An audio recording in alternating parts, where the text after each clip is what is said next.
Assalamualaikum warahmatullahi wabarakatuh. Halo teman-teman semua, perkenalkan nama saya Tia Alifia Kristina. Di sini saya akan memaparkan hasil LKPD mengenai lembaga Trias Politika. Jadi yang pertama kita akan membahas tentang pengertian lembaga negara. Yang pertama di sini adalah lembaga MPR atau Majelis Permusyawaratan Rakyat. Pengertiannya, Majelis Permusyawaratan Rakyat terdiri atas anggota Dewan Perwakilan Rakyat dan anggota Dewan Perwakilan Daerah yang dipilih melalui pemilihan umum dan diatur lebih lanjut dengan undang-undang. Tugas utamanya yaitu melantik presiden dan wakil presiden serta dapat memberhentikan presiden dan wakil presiden dalam masa jabatannya menurut Undang-Undang Dasar. Wewenang utamanya yaitu mengubah dan menetapkan Undang-Undang Dasar. Yang kedua adalah lembaga DPR atau Dewan Perwakilan Rakyat. Dewan Perwakilan Rakyat adalah lembaga yang memegang kekuasaan dan membentuk undang-undang. Tugas utamanya yaitu membahas setiap rancangan undang-undang bersama presiden untuk mendapat persetujuan bersama. Wewenang utamanya yaitu anggota Dewan Perwakilan Rakyat berhak mengajukan usul rancangan undang-undang. Yang ketiga ada DPD atau Dewan Perwakilan Daerah. Pengertiannya, lembaga DPD adalah lembaga legislatif yang mewakili daerah. Tugas utamanya yaitu ikut membahas rancangan undang-undang yang berkaitan dengan otonomi daerah. Wewenang utamanya yaitu melakukan pengawasan atas pelaksanaan undang-undang mengenai otonomi daerah. Selanjutnya ada lembaga presiden dan wakil presiden. Pengertiannya adalah lembaga yang memegang kekuasaan pemerintahan menurut Undang-Undang Dasar. Tugas utamanya yaitu menetapkan peraturan pemerintah untuk menjalankan undang-undang sebagaimana mestinya. Wewenang utamanya yaitu berhak mengajukan rancangan undang-undang kepada Dewan Perwakilan Rakyat. Selanjutnya ada lembaga MA atau Mahkamah Agung. Pengertiannya adalah lembaga yang mengawasi pelaksanaan undang-undang dan menegakkan keadilan. Tugas utamanya yaitu mengawasi jalannya peradilan di bawahnya. Wewenang utamanya yaitu mengadili pada tingkat asasi. Selanjutnya ada lembaga MK atau Mahkamah Konstitusi. Pengertiannya, lembaga yang berwenang menguji undang-undang terhadap Undang-Undang Dasar. Tugas utamanya yaitu memberikan putusan atas pendapat Dewan Perwakilan Rakyat mengenai dugaan pelanggaran oleh Presiden dan Wakil Presiden menurut Undang-Undang Dasar. Wewenang utamanya yaitu mengadili pada tingkat pertama dan terakhir yang putusannya bersifat final untuk menguji undang-undang terhadap Undang-Undang Dasar. Selanjutnya adalah lembaga KY atau Komisi Yudisial. Pengertiannya, lembaga ini dibentuk untuk menjaga dan menegakkan kehormatan, keluhuran martabat serta perilaku hakim. Tugas utamanya yaitu menjaga kehormatan dan perilaku hakim. Wewenang utamanya yaitu mengusulkan pengangkatan hakim agung. Selanjutnya kita akan fokus pada lembaga eksekutif, presiden dan wakil presiden. Presiden dan wakil presiden adalah pemegang kekuasaan eksekutif yang bertugas menjalankan pemerintahan negara Republik Indonesia sesuai dengan UUD Negara Republik Indonesia tahun 1945. Adapun tugas dan wewenang presiden, yang pertama adalah menjalankan pemerintahan sesuai dengan UUD 1945, yang kedua mengangkat dan memberhentikan menteri, yang ketiga menetapkan peraturan pemerintah. Selanjutnya kita akan membahas susunan kabinet. Apa sih yang dimaksud dengan kabinet? Kabinet adalah kumpulan menteri yang membantu presiden dalam menjalankan pemerintahan. Contoh jabatan dalam kabinet meliputi Menko Bidang Hukum, HAM, Imigrasi dan Permasyarakatan, Menko Politik dan Keamanan, Menko Bidang Perekonomian, Menko Bidang Pangan, Menko Pembangunan Manusia dan Kebudayaan, Menko Pemberdayaan Masyarakat, Menko Bidang Infrastruktur dan Pembangunan Kewilayahan.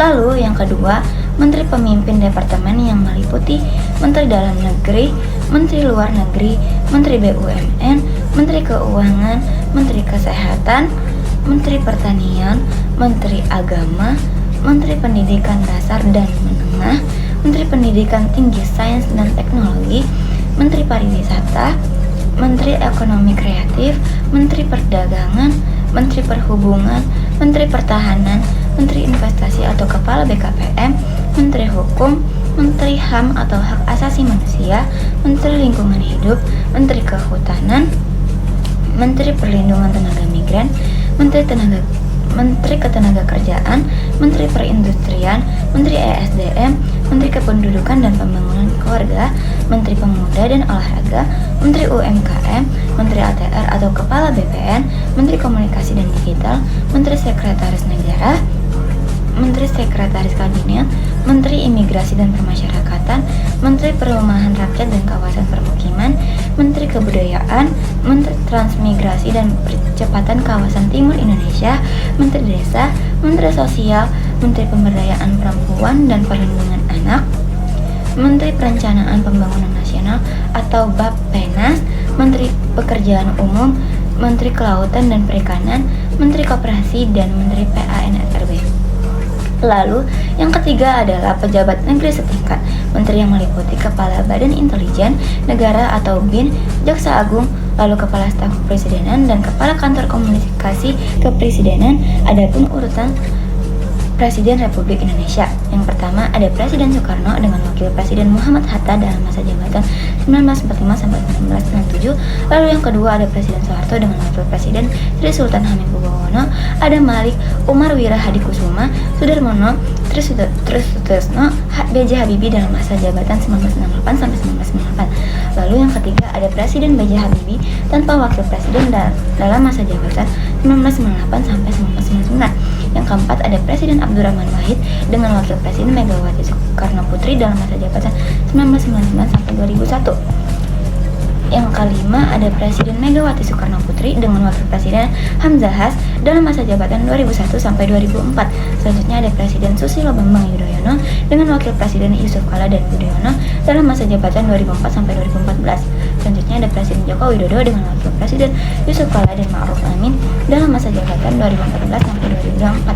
Selanjutnya ada Presiden Prabowo Subianto dengan Wakil Presiden Gibran Rakabuming Raka masa jabatan 2004 sampai sekarang. Selanjutnya kita akan fokus ke lembaga legislatif DPR RI. DPR adalah lembaga yang memegang kekuasaan dan membentuk undang-undang. Adapun tugas DPR, yang pertama membuat undang-undang bersama Presiden, yang kedua menyusun dan menetapkan APBN, yang ketiga mengawasi jalannya pemerintahan. Selanjutnya ada komisi-komisi DPR RI. Yang pertama ada Komisi 1 dengan bidang tugas pertahanan luar negeri, komunikasi dan informatika serta intelijen. Komisi 2 dengan bidang tugas pemerintahan dalam negeri, otonomi daerah dan pemilu. Komisi 3 dengan bidang tugas hukum, hak asasi manusia dan keamanan. Komisi 4 dengan bidang tugas pertanian, kehutanan, kelautan dan perikanan. Komisi 5 dengan bidang tugas perhubungan, infrastruktur dan pembangunan. Komisi 6 dengan bidang tugas perdagangan, perindustrian, BUMN dan investasi. Komisi 7 dengan bidang tugas energi, riset, teknologi dan lingkungan hidup. Komisi 8 dengan bidang tugas agama, sosial, pemberdayaan perempuan dan kebencanaan. Komisi 9 dengan bidang tugas kesehatan, ketenagakerjaan dan kependudukan. Komisi 10 dengan bidang tugas pendidikan, kebudayaan pemuda, olahraga dan pariwisata. Komisi 11 dengan bidang tugas keuangan, perbankan, pajak dan perencanaan nasional. Kenapa Presiden dan DPR itu harus saling bekerja sama dalam pemerintahan? Hal itu dikarenakan Presiden menjalankan pemerintahan dan DPR membuat serta mengawasi undang-undang, hingga keduanya harus bekerja sama agar kebijakan negara berjalan efektif juga demi kepentingan rakyat. Sekian dari saya, maaf jika ada salah kata. Wassalamualaikum warahmatullahi wabarakatuh.